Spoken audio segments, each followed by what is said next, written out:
ஆரம்பம் நிகழ்ச்சியில் டியோ குரூப்பின் அனுசரணையோடு சிறப்பு கலந்துரையாடல் நிகழப்போகிறது. அதற்காக இன்றைய தினம் டியோ குரூப் மற்றும் AMCயின் பிசினஸ் டெவலப்மெண்ட் மேனேஜராக இருக்கக்கூடிய சுரேஷ் பிரபாகரன் இணைந்திருக்கிறார் எங்களோடு. வணக்கம் ஐயா. வணக்கம். எப்படி இருக்கிறீங்க? நல்லா இருக்கும்.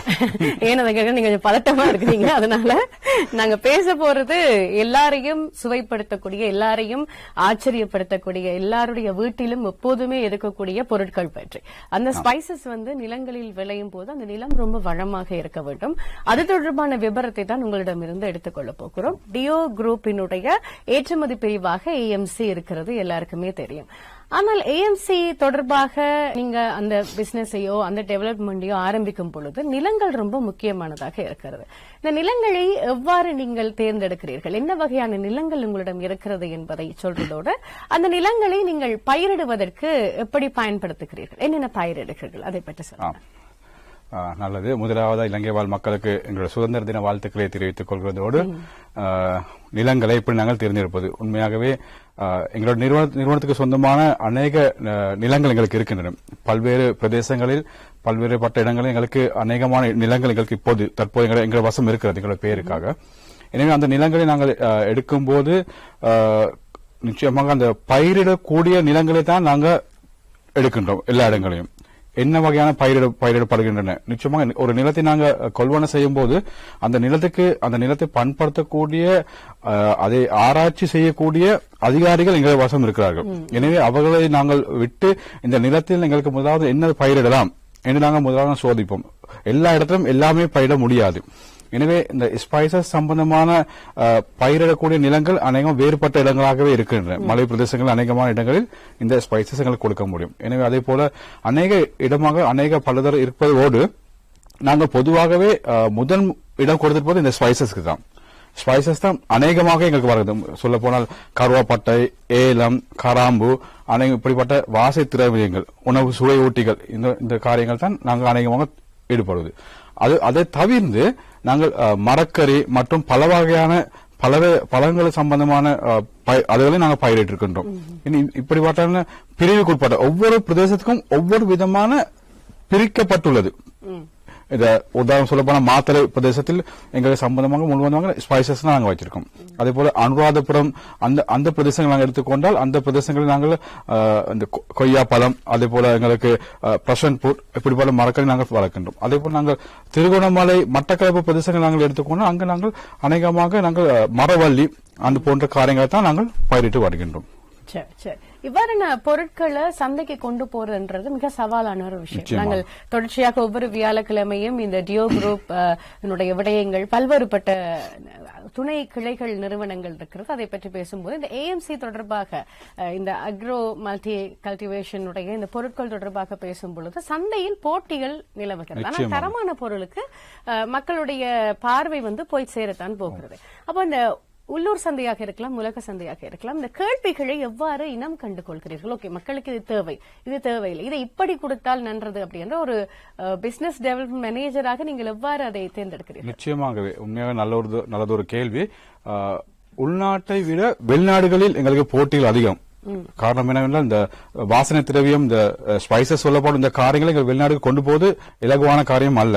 எனவே முதலாவதாக நாங்கள் பலதரப்பட்ட சர்வதேச ரீதியாக நடைபெறுகின்ற கண்காட்சிகளை நாங்கள் தேர்ந்தெடுப்போம்.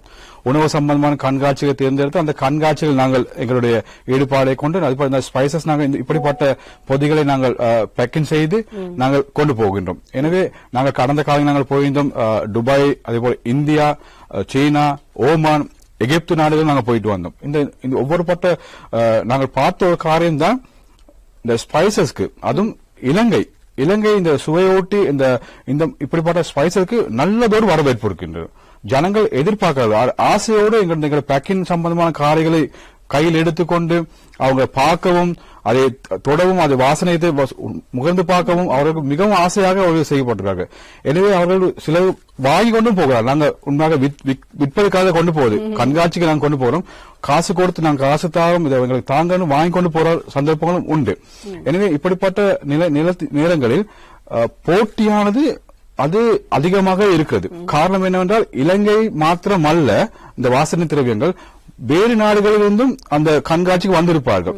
இருப்பினும் எங்களுடைய இந்த வாசனை திரவியம் சொல்ல போனால் அது மிகவும் பிரிக்கப்பட்டது, ஒரு வேறு பிரிக்கப்பட்ட ஒரு மக்களுக்கு கொண்டு செல்லக்கூடிய ஒரு தரம் உயர்ந்த அந்த சுவையிலும் மனமிலையும் தரம் உயர்ந்த ஒரு இந்த ஸ்பைசஸ் தான் இந்த இலங்கையில் இருக்கின்ற ஸ்பைசஸ். எனவே இலங்கை ஸ்பைசஸ் சொல்லும் போது அவர்கள் இலங்கையில நல்லது, தரமானது, நம்பக்கூடியது, அப்படி ஒரு வார்த்தையை அவர்கள் கேட்கக்கூடியதா இருக்கிறது. எனவே அந்த நேரத்தில் நாங்கள் அவர்களுக்கு அதை கொடுத்து விற்கப்பட்ட சாமான் இருக்கின்றன, அதை நாங்கள் அதே போல அவர்கள் தொடர்பு இலக்கங்களை எடுத்துக்கொண்டு வந்து திருப்பி நாங்கள் இலங்கை வந்து இலங்கையில் இருந்து எங்களுக்கு அது வேற ஒரு டீம் இருக்கிறார்கள், அதை நாங்கள் அவரோட தொடர்பு கொண்டு இன்னும் தேவையான பொருட்களை நாங்கள் ஆயத்தப்படுத்தி அவருக்கு அனுப்பக்கூடிய நேரங்கள் அநேகமாக இருக்கிறது. இந்த மாதிரி நேரங்கள் எங்களுக்கு போட்டிகளை நாங்கள் சமாளிக்கக்கூடிய நேரம் எங்களுக்கு தன்மை இருக்கிறது. எங்களுக்கு நீங்க சொல்வதை போன்று பார்த்தால் வெளிநாடுகளில் நீங்கள் பல கண்காட்சிகளுக்கு போயிருக்கிறீங்க, அதுல இருந்து நிறைய கஸ்டமர்ஸ் கிளைண்ட்ஸை வந்து உங்களுடையதாக மாற்றிக்கொண்டு இணைத்துக் கொண்டிருக்கிறீர்கள். அப்படி நீங்கள் இணைத்து எங்களுடைய நாட்டு இந்த ஸ்பைசஸ் சுவையூட்டிகளை நீங்கள் வெளிநாட்டில் கொண்டு போய் விற்பதனூடாக எமது நாட்டுக்கு கிடைக்கக்கூடிய நன்மை அதை நாங்க பார்க்கத்தானே வேணும். கிரைசஸ் ஆக இருக்கலாம், முன்னுக்கு பாத்தீங்கன்னா ஈஸ்டர் அட்டாக் இருக்கலாம், கொரோனாவா இருக்கலாம், கிரைசஸ் ஆக இருக்கலாம், இதெல்லாம் எங்களுடைய பொருளாதாரத்தில் தரம் இருந்தாலும் ஒரு வீழ்ச்சியை கொடுத்து கொண்டே இருக்கிறது. 2025 தான் அதிகூடிய பொருளாதாரத்தை பெற்ற ஒரு காலமாக இருக்கிறது. இதில் உங்களுடைய டியோ குரூப் மற்றும் ஏஎம்சியினுடைய தாக்கம் எவ்வாறு இருக்கிறது? நிச்சயமாக இப்போதைக்கு நாங்கள் அநேக ஸ்பைசஸ் இப்போ தற்போது நாங்கள் ஏற்றுமதி செய்து கொண்டுதான் இருக்கின்றோம். இந்த ஏற்றுமதி செய்வதோடு எங்களுக்கு அந்நிய செலவாணியான காசு எங்களுக்கு அநேகமாக தொடர்பு கிடைக்கிறது, எங்களுக்கு இலங்கைக்கு வந்து சேர்க்கிறது. அது மட்டுமல்ல, எங்களுடைய நாங்கள் இந்த இலங்கையில் உள்ள ஆரம்பத்தில் சொன்னது போல பல்வேறு பிரதேசங்களுக்கு நாங்கள் நிலங்களை நாங்கள் வாங்குகிறோம்.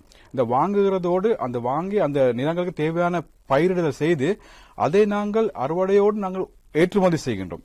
இதுவே பெரிய ஒரு எங்களுக்கு ஒரு வெற்றி ஒன்றும். அது வெளிநாடுகளில் இருந்து எங்களுக்கு தேவையான டாலர் மூலமாக எங்களுக்கு இலங்கைக்கு பணம் கிடைக்கிறது. எனவே மற்றும் இலங்கையில் இருக்கும் இலங்கைக்கு தேவையான பெருமதி சொல்ல போனால் வேலை வாய்ப்புகள் அதிகமாக எங்களுக்கு கொடுக்கக்கூடியதா இருக்குது. இங்கே மட்டுமல்ல, நாங்கள் வெளிநாடுகளும் எங்களுடைய கிளை இருக்கின்றது. துபாய், சீனா போன்ற நாடுகளும் எங்களுக்கு கிளை இருக்கிறது. எனவே அந்த பிரதேசங்களுக்கும் எங்களுடைய இலங்கை வாழ் மக்களுக்கு நாங்கள் வேலை வாய்ப்புகளை கொடுக்கின்றோம். அங்கிருந்து திரும்பி எங்களுக்கு எங்களுடைய ஸ்பைசஸை நாங்கள் ஏற்றுமதி தொடர்புகளுக்கு அதிகமாக கிடைக்கிறது எங்களுக்கு. எனவே இதுகளை ஏற்றுமதி செய்யக்கூடிய நேரங்கள் அதிகமாக இருக்குது எங்களுக்கு. அந்நிய செலாவணியாக இருக்கலாம், உள்நாட்டு வெளிநாட்டு வேலை வாய்ப்புகள் ஏஎம்சியினுடைய நிறுவனத்தினூடாக கொடுத்துக் கொண்டிருக்கிறீர்கள். இன்னும் ஒரு இதர கேள்விதான், இந்த தேயிலையை சொல்லுவார்கள் மலை ஏறி போகும் பொழுது லைட் வெயிட்டான சுவையான தரமான தேயிலைகள் கிடைக்கும் என்று. அதே நேரம் அந்த நிலப்பரப்பினுடைய அளவு குறைந்து கொண்டு வரும் பொழுது, மட்டத்திற்கு வரும் பொழுது கொஞ்சம் கருப்பு நிறமான டார்க்கான தேயிலை அப்படி என்று தரம் பிரித்தெல்லாம் பார்ப்பார்கள்.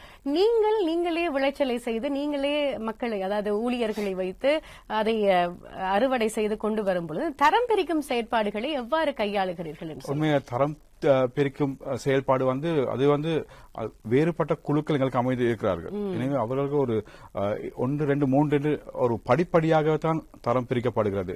அநேகமாக சொல்ல போனால் இலங்கையில் நாங்கள் இலங்கை நாட்டுக்குள்ளாக தேயிலை என்பது எங்களுக்கு கிடைப்பது உண்மையாக அந்த குவாலிட்டி மிகவும் குறைவானது ஒன்றுதான் தற்போது பேசப்படுது. வெளிநாடுகள் தான் உண்மையாக தரமானதை அனுப்புகிறார்கள் சொல்லப்படுது. உண்மையாக நாங்கள் எங்களுடைய ஏஎம்சி நிறுவனத்தில் நாங்கள் வெளிநாட்டுக்கும் சரி இலங்கைக்கு உள்ளாகவும் சரி தரமானதை கொடுத்துதான் எங்களுடைய நிறுவனத்தின் பெயரை நாங்கள் உயர்த்துவது. அதில் தான் எங்களுக்கு ஒரு முதல் தரமான ஒரு இடம் எங்களுக்கு கிடைக்கக்கூடிய ஒரு நேரமாக இருக்கிறது. தரம் குறைந்ததை கொடுக்கும் போது கட்டாயமாக எங்களுடைய பெயரும் குறைவாக போகும், காலப்போக்கில் கொஞ்சம் அடிபட்டு போகும். எனவே அந்த செயல்பாடு தான் செய்கின்றோம் நாங்கள். சிறப்பு. உள்நாட்டிலும் சரி வெளிநாட்டிலும் சரி மக்களுடைய பாவனைக்கு தரமான பொருட்களை கொடுக்க வேண்டும் என்பதில் மிக தெளிவாகவும் அதை உண்மையாகவும் செய்து வரக்கூடிய டியோ குரூப்பினுடைய, அதாவது குழுவினுடைய எங்களுடைய ஏஎம்சிக்கு எங்களுடைய வாழ்த்துக்கள். தொடர்ந்து உங்களுடைய இந்த பயிற்சியாக இருக்கலாம், விளைச்சலாக இருக்கலாம், அதே நேரம் இதனுடைய பேக்கிங் ஸ்டைல் எல்லாமே சில்லறை விலையாக இருக்கலாம், மொத்தமாக இருக்கலாம், தரமானதாக கொடுத்துக் கொண்டே இருங்கள்.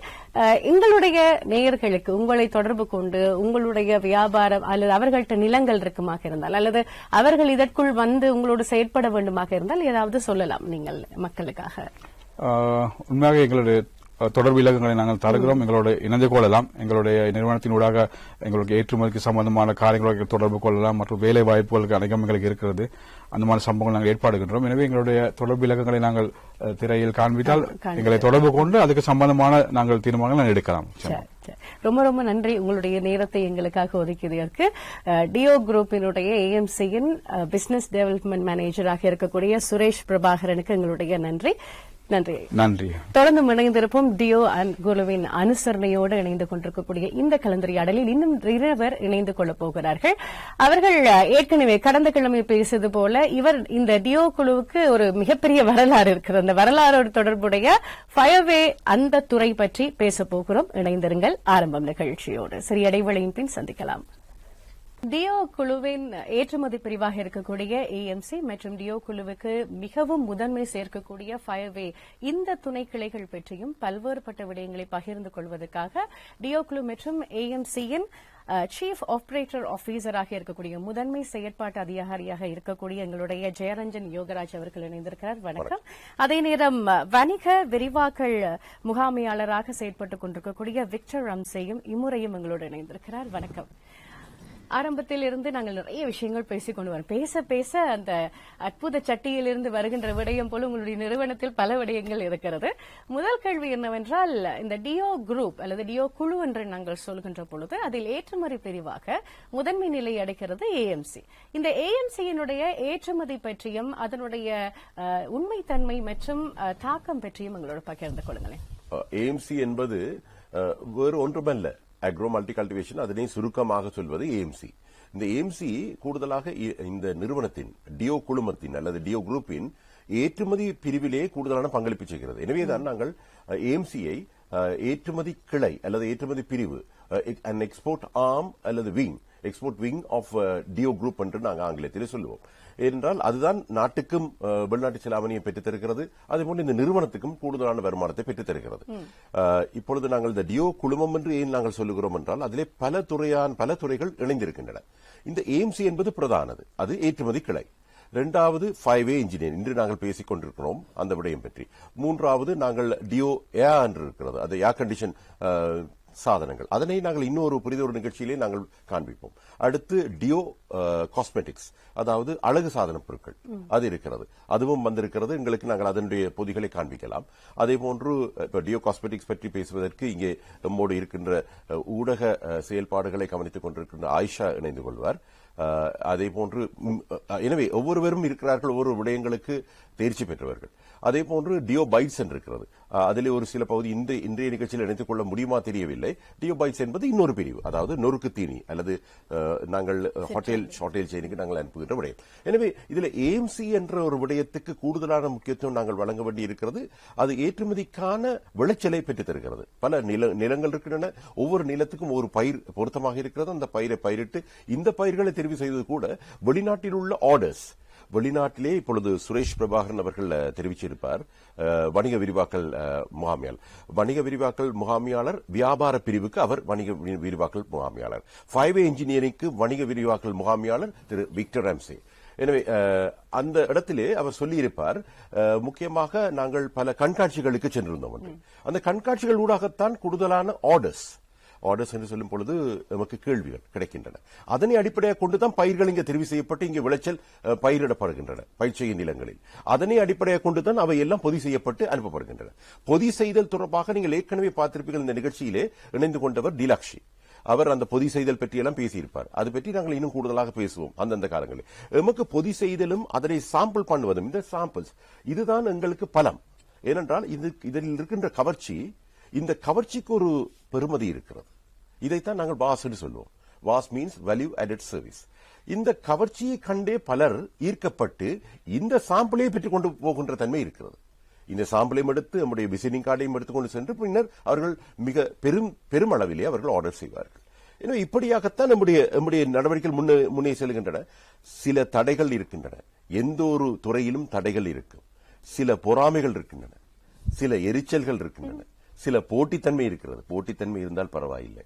இங்கே அந்த எரிச்சலும் பொறாமையும் என்பது இவர்களுடைய முன்னேற்றத்தை கண்டு சிலர் மனத்தாங்கல் அடையலாம் அல்லது கவலை. எமக்கு அதை பற்றி கவலை இல்லை. நாம் நேர்கொண்ட பார்வை, எம்முடைய பார்வையின்படி நாங்கள் பயணித்துக் கொண்டிருக்கிறோம். நம்முடைய பயணத்திலே நாங்கள் கண்ட சவால்கள் பல. அவற்றை தாண்டி சென்று இந்த முன்னேற்றத்தை அடைந்திருக்கும். இப்பொழுது உங்களுக்கு இந்த 5A போத்தல்களை பார்க்கும் பொழுது உங்களுக்கு தெரிகிறது, ஒரு நாட்டுக்கோ ஒரு வீட்டுக்கோ தீ என்பது எந்த அளவுக்கு அனர்த்தத்தை ஏற்படுத்தும் என்று. அந்த அனர்த்தத்துக்கான ஒரு விளைவு அல்லது அதற்கான ஒரு பதிலாகத்தான் நாங்கள் குறைந்த செலவிலே தரமான சேவையாக இந்த தீ விபத்து தவிர்ப்பு சாதனங்களையும் சேவைகளையும் உங்களுக்கு வழங்குகின்றோம். டியோ குரூப் என்று சொல்லும் பொழுது நீங்க ஏற்கனவே ஆரம்பத்தில் சொல்லிருந்தீங்க, இதுக்குள்ள இருக்கக்கூடிய கிளைகள் என்னென்ன மாதிரியான ப்ராடக்ட், அந்த உற்பத்திகளை நீங்கள் மக்களிடம் கொண்டு போய் சேர்த்துக் கொண்டிருக்கிறீர்கள் என்று. எல்லாமே ஒரு கொஞ்சம் மனதனங்களோடு ஒரு காஸ்மெட்டிக் ஐட்டமாக இருக்கலாம், அல்லது நொறுக்கு தீனியாக இருக்கலாம், அல்லது ஸ்பைசஸாக இருக்கலாம், எல்லாம் அடிக்கடி கேள்விப்பட்ட அந்த 5A என்பது ஒரு வித்தியாசமான செயற்பாடாக உள்ளே வந்து சேர்கிறது. உங்களுடைய குழுவினுடைய வளர்ச்சிக்கு இந்த 5A பங்களிப்பு எப்படி இருக்கிறது? இது பற்றி விக்டர் ராம்சே மிக தெளிவாக சொல்லுவார். ஆனால் நான் ஒரு அடியை எடுத்து வைக்கிறேன். 2010ஆம் ஆண்டு இந்த டியோ குரூப்புக்குரிய தாய் கம்பெனி என்று சொல்வார்கள், பேரண்ட் கம்பெனி. அந்த பேரண்ட் கம்பெனி தான் இந்த 5A இன்ஜினியரிங். 2010ஆம் ஆண்டு செப்டம்பர் மாதம் ஆரம்பமான இந்த நிறுவனம். எனவே இந்த நிறுவனத்தை அடிப்படையாக கொண்டு தான் இந்த குழுமமே பரிணமிக்கிறது, டியோ குரூப். அந்த டியோ குரூப்பிலே மற்றொரு ஏற்றுமதி பிரிவாக ஏம்சி வந்தது கூட அதன் பின்னர் தான். டியோ வந்தது கூட அதன் பின்னர் தான். எனவே நாங்கள் இந்த 5Aக்கு மிக முக்கியத்துவம் கொடுத்திருக்கோம். அதனை உங்களுக்கு கண்கூடா பார்க்கலாம் இந்த சாதனங்கள் மூலம். நீங்க சொல்லுங்க, எங்களுடைய விரிவாக்கல் பிரிவில் இருக்கக்கூடிய நீங்கள் நிறைய பேரை சந்தித்திருப்பீர்கள், நிறைய அனுபவங்களை கொண்டிருப்பீர்கள். இதனுடைய முன்னேற்றத்துக்கு நீங்கள் மிக அரும்பாடுபட்டிருப்பீர்கள். இப்ப ஏஎம்சியை பொறுத்த வரைக்கும் எங்களுடைய யோகராஜர் நிறைய பேசுற மாதிரி உங்களுக்கு இதில் நிறைய இருக்கும். இந்த பங்களிப்பு டியோ குழுமத்தினுடைய வளர்ச்சிக்கு, அதனுடைய மக்களிடம் கொண்டு போய் அந்த டியோ குழு சேர்ந்ததுக்கு இந்த 5A பங்களிப்பு பாரு. உண்மையாகவே எங்களுடைய தலைவர் டிவான் மாஸ் ஜோசப் அவர்களோட முதல் கம்பெனியாக ஆரம்பிக்கப்பட்டது ஃபயர் அண்ட் சேஃப்டி. அப்ப நான் அவரோட 20 வருடமாக இணைந்து நாங்க 2 பேரும் தான் இந்த 5A தொடங்குறதுக்கு அவருடைய மனைவி கிறிஸ்டின் பெஞ்சமின் அவங்களோட சேர்ந்து நாங்க இந்த கம்பெனி ஆரம்பிக்கப்பட்டது.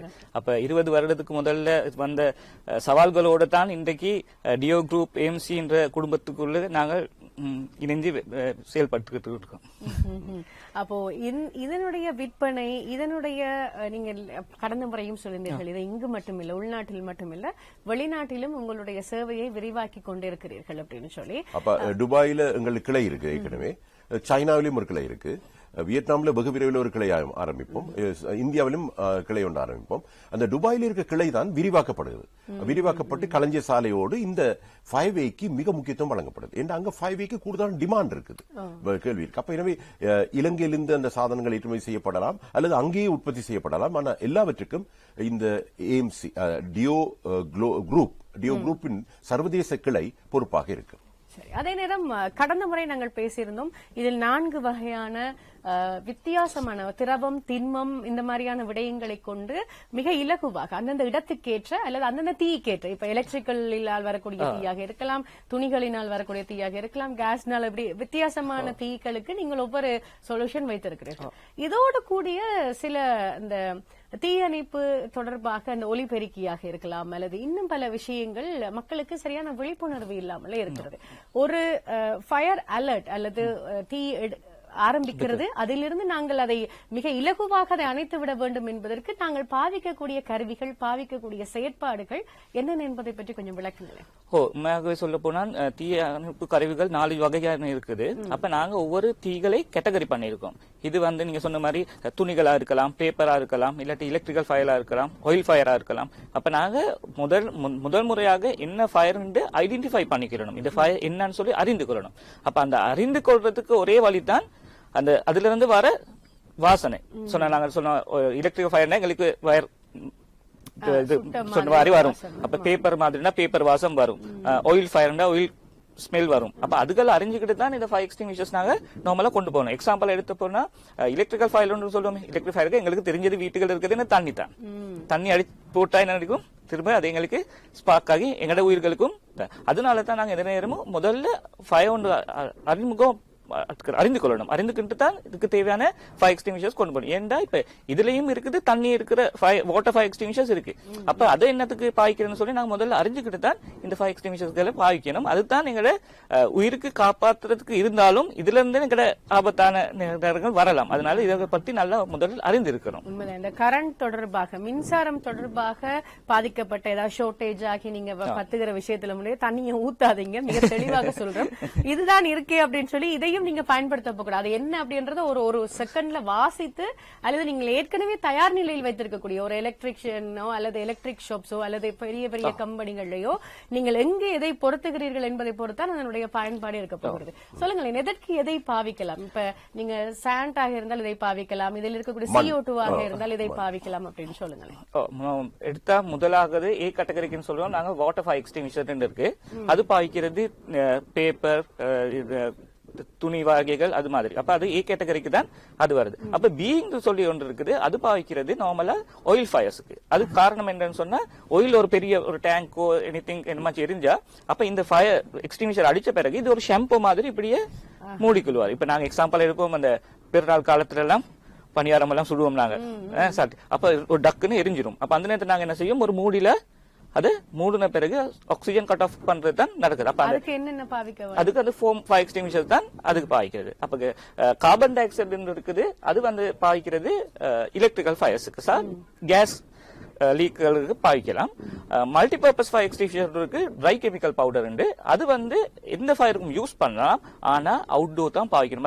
நீங்க சொன்ன மாதிரி சாண்ட், அது மண் பாய்க்கிற மாதிரி தான், மணல் பாய்க்கிற மாதிரி. மணல்னாலும் எங்களுக்கு வேணும். இப்ப எங்களுக்கு உதாரணம் சொன்ன போனா வீட்டுகள்ல ஃபயர் எக்ஸ்டிங்விஷர் இல்ல இருக்கிறது என்ன, தண்ணியும் மணலும், அது ரெண்டு தான் இருக்குது. அப்ப எங்களுக்கு அது ரெண்டுல எடுத்து பாய்க்கலாம். அப்ப அந்த மணல் இருந்தாலும் எங்களுக்கு இருக்கணும், சும்மா இப்படியே கொற்ற மணலா இருக்கணும், இப்படி வீசக்கூடிய மாதிரி மணலா இருக்கணும். நீங்க ஒரு எரிபொருள் நிரப்பு நிலையம் பெட்ரோசெட்டுக்கு போனால் அந்த மல்டிபர்பஸ் மணல் இருக்கு, நீங்க பாத்திருப்பீங்க, ஒரு பக்கத்துல இருக்கு. இப்ப இந்த ஸ்டுடியோ, இந்த கலையத்துக்கு வெளியில இருக்கக்கூடிய ஒரே ஒரு போத்தல், நாங்க முன்மொழிகிற போத்தல் வந்து CO2 இருக்கும். CO2 ஏன்னா CO2 இங்க வந்து எலக்ட்ரிக்கல் ஷார்ட் வரக்கூடிய வாய்ப்பு இருக்கு. எனவே அங்க CO2 இருக்கும். அப்ப எல்லா இடங்களுக்கும் எல்லா போத்தல் 4 போத்தலும் வர்றது இல்ல, ஒரு போத்தல் ஒரு 2 போத்தல் நிக்கும் அந்த இதுக்கு. அதே நேரம் எங்கள்கிட்ட இருக்க சிறப்பம்சம் என்னென்றால் இந்த மீள் நிரப்ப, அதாவது ரீஃபில்லிங். மீள் நிரப்பல் வந்து நாங்கள் குறைந்த செலவில் செய்யறோம்.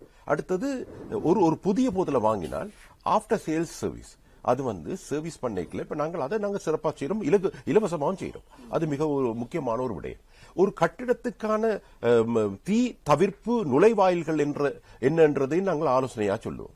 அது பிறகு அங்க என்னென்ன போத்தல் வைக்கணும், நான் சொன்ன சில அறைகளுக்கு சில ரூம், இதுல என்ன பாவிக்கிறீங்க, கம்ப்யூட்டர்ஸா பாவிக்கிறீங்க இந்த ரூம்ல, அப்படின்னா நாங்க CO2. அப்ப இதுல என்ன இருக்கு, இது என்ன கிச்சனா இந்த கட்டிடத்துல, அப்படி என்ன நாங்க அதுல மண்ணோ அல்லது வாட்டரையோ நாங்க அதுக்கு பக்கத்துல வைப்போம். அப்ப இந்த மாதிரி விஷயங்கள் எல்லாம் தீர்மானிச்சு கொடுக்கிற தன்மையும் எங்கள்கிட்ட இருக்கு. அப்ப கன்சல்டன்சி, அது பிறகு சப்ளை, ரீஃபில்லிங், இது எல்லாமே இதுக்குள்ள அடக்குது. அப்ப இது இந்த காலத்துல இலங்கையில நீங்க எந்த கட்டிடத்தை எடுத்துக்கொண்டாலும் தீ தவிர்ப்பு என்பது ஒரு கட்டாய தேவையா இருக்குது.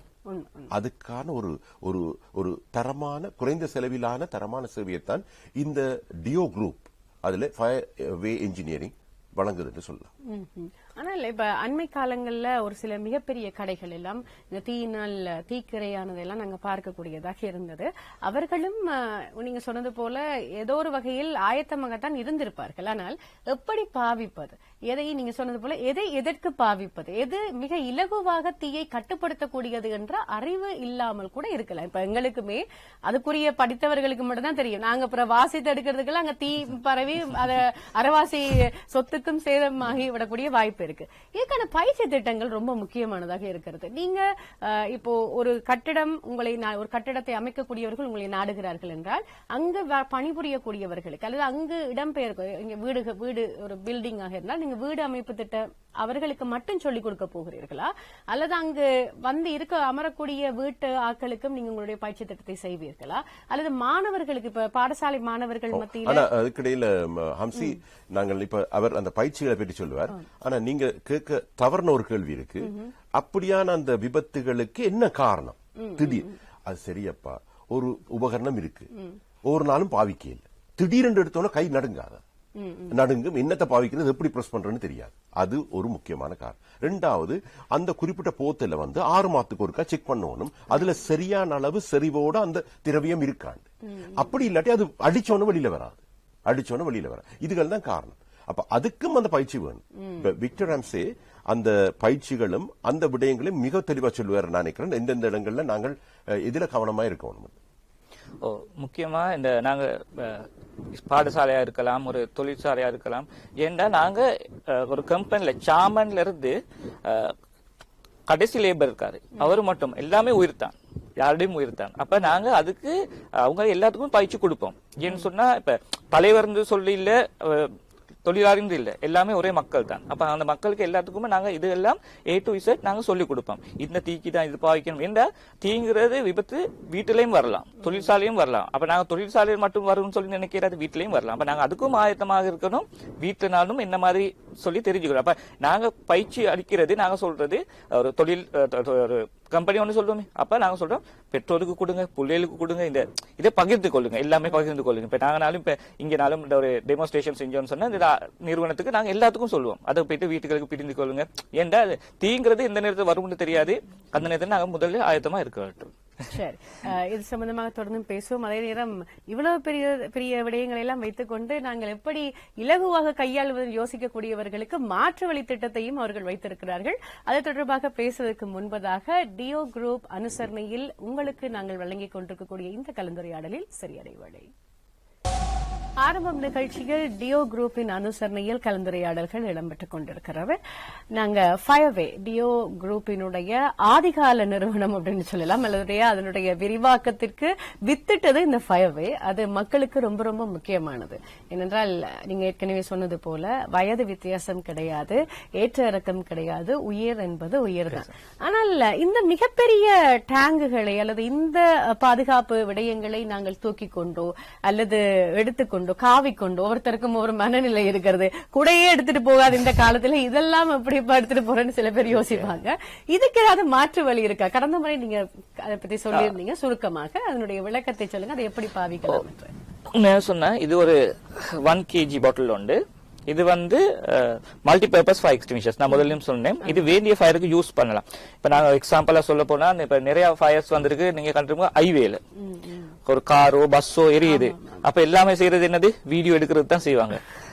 அது பழக்கமா போயிருச்சு. அப்ப இது மாதிரி ஒரு சின்னது உண்டு, ஒரு பஸ்லயோ ஒரு கார்லயோ, நான் சொல்லுவேன் எங்கட கார்ல இருந்துச்சு, மத்த பஸ் ஒன்று எரியுது, என்கிட்ட இது இருந்தா நான் கொண்டு போயிட்டு அணைச்சு அன்னைக்கு ஒரு உயிரோ ஒரு சொத்தோ கற்றுக்கலாம். அதோட இப்ப எக்ஸாம்பிளா இருங்க, ஒரு கார் ஒன்றுக்கு 5-6 பேர் எரிக்கிறாங்க, எங்களுக்கு போக இயலாது.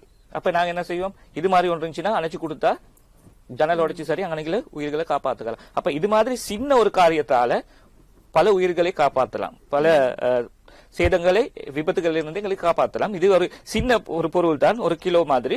பஸ் ஒன்றுனாலும் நீங்க பார்த்திருப்பீங்க, பஸ்களையும் ஒன்று தான் நினைவு வச்சுக்கிறீங்க. இந்த ஃபயர் எக்ஸ்டிங்விஷர்ஸ் எல்லாமே ஃபர்ஸ்ட் எய்ட் தான், ஃபர்ஸ்ட் எய்ட் ஃபயர்ஸுக்கு தான் யூஸ் பண்ணணும். முதலுதவி ஃபயருக்கு டக்குன்னு கண்ட பிறகு அதை எடுத்து நாங்க யூஸ் பண்ணலாம், அது இலகுவாக யூஸ் பண்ணலாம், மிச்ச கஷ்டம் இல்லை. எனக்கு ஒரு சேஃப்டி பின் ஒன்று இருக்கு, இதை இழுத்தாச்சு நமக்கு மட்டும் தான் இருக்கு, அவ்வளவுதான். பெரிய காரியம் ஒன்றும் இல்ல. ஆட்கள் நினைப்பாங்க இது பெரிய விஷயம், இதுக்கு பாய்க்கிறதுக்கு பயப்படுவாங்க, அப்படி ஒன்றும் இல்ல. நீங்க விலங்குமான் தெரியாது, நீங்க சேஃப்டி பின் ஒன்று இருக்கு, இந்த சேஃப்டி பின் ஒன்று இருக்கு, கழட்டியாச்சு. இந்த சீலை பத்தி யோசிக்க வேணாம், அந்த சீலை இப்படி பின்ன இழுத்தாச்சு, இந்த ஸ்கார்ஃப் இருக்குது, அதை அமுக்கி ஃபயர் யூஸ் பண்ணதான் இருக்கு, சின்ன விஷயம்.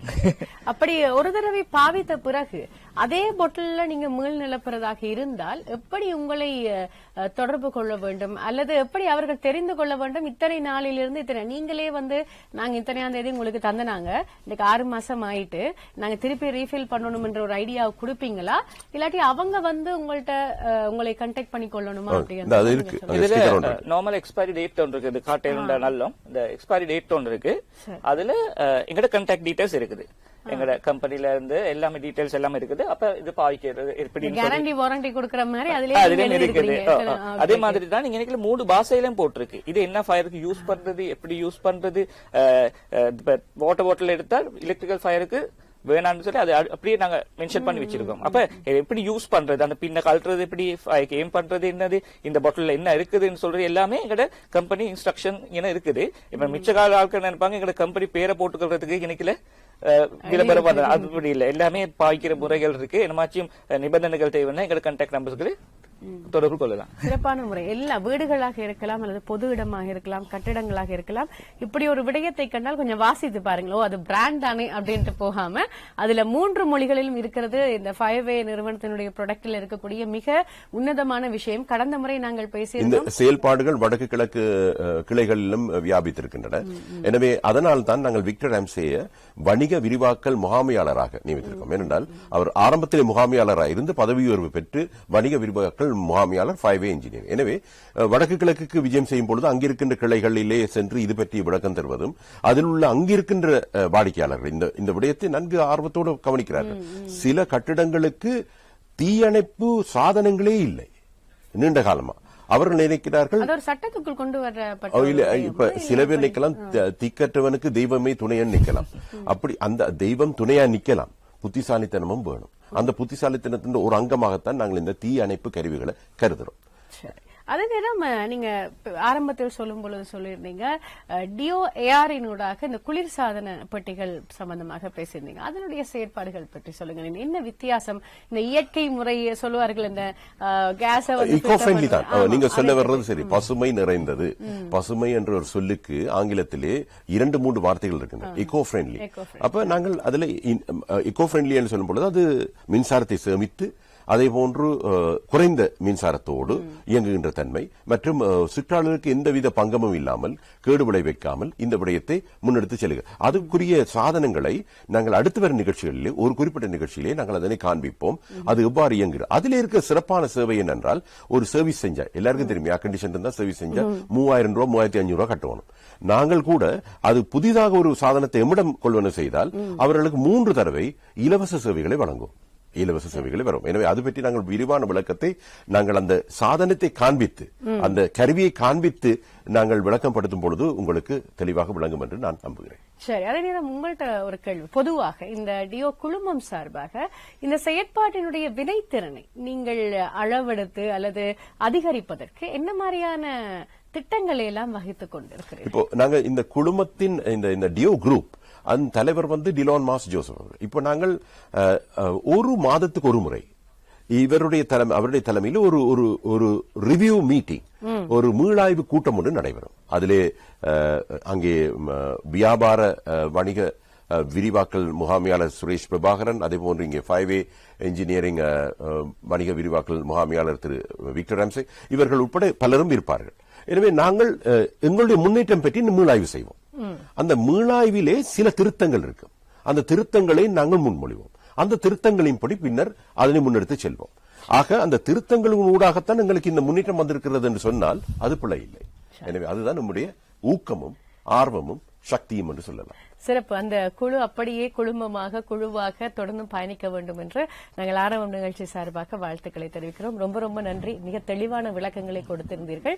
தொடர்ந்தும் இது தொடர்பான விடயங்களை நீங்கள் அறிந்து கொள்ள ஏற்கனவே திரையில் நாங்கள் பல தடவைகள் அந்த தொலைபேசி இலக்கத்தை காட்டியிருப்போம். அந்த தொலைபேசி இலக்கத்தினூடாக நீங்க பகிர்ந்து கொள்ளக்கூடியதாக இருக்கும் என்பதை ஞாபகப்படுத்திக் கொண்டு ஒரு விடயம், இனி வருகின்ற நிகழ்ச்சிகளிலே நம்முடைய பிரிவு டியோ குரூப்பின் ஏஎம்சி பிரிவு என்றே வரும். எங்களுடைய அந்த திரையிலே அந்த லோகோ கூட ஏஎம்சி லோகோவாகவே இருக்கும் என்பதை பிராண்டாக டியோ குரூப் அப்படித்தான் நாங்கள் அடையாளப்படுத்த விரும்புகிறோம். இந்த நிகழ்ச்சி கூட டியோ குரூப்பினுடைய அனுசரணையோடு இணைந்து நடந்து கொண்டிருக்கிறது. நாங்கள் இணைந்து செயற்பட்டுக் கொண்டிருக்கிறோம் என்பதை ஞாபகப்படுத்திக் கொண்டு மீண்டும் ஒரு முறை உங்கள் இருவருக்கும் நன்றி. தொடர்ந்து இணைந்திருங்கள். வசந்தம் தொலைக்காட்சியோடு விடைபெற நான் என்று உங்கள் அன்பின் இவள் ஹான்சி. நன்றி, வணக்கம்.